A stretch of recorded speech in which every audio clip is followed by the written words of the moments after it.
नमस्कार दोस्तों, आज हम जानेंगे 1947 से लेकर 2025 तक भारतीय राजनीति में आए बदलाव, यानी आजादी से लेकर आज तक हमारी लोकतांत्रिक यात्रा कैसी रही और इसमें क्या क्या बड़े परिवर्तन देखने को मिला। तो चलिए जानते हैं। 1947 से 1960 के बीच भारत की नींव रखने का दौर था, यानी 1947 में आजादी के बाद सबसे बड़ा कदम था 1950 में भारतीय संविधान लागू होना।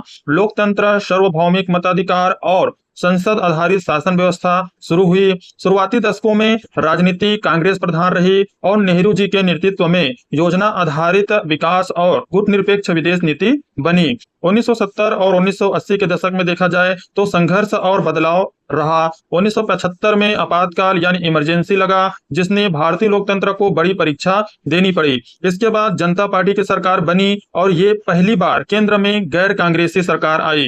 1980 के दशक में क्षेत्रीय दलों और जातीय राजनीति का उदय हुआ। मंडल कमीशन और आरक्षण की राजनीति ने भारतीय समाज को गहराई से प्रभावित किया।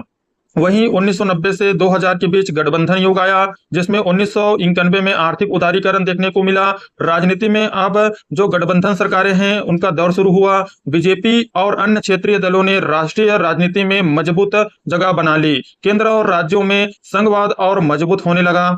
2014 और 2025 के बात किया जाए तो एक नया राजनीतिक परिदृश्य यहाँ पे देखने को मिला। 2014 के बाद बीजेपी के नेतृत्व में केंद्र में बहुमत वाली स्थिर सरकार आई। वहीं राजनीति का फोकस अब राष्ट्रवाद, टेक्नोलॉजी, डिजिटल इंडिया और वैश्विक नेतृत्व पर भी चला गया। सोशल मीडिया ने राजनीति का चेहरा ही बदल दिया। 2025 तक भारत की राजनीति में युवा वोटर्स, महिलाएं और क्षेत्रीय मुद्दे अहम भूमिका निभाने लगी।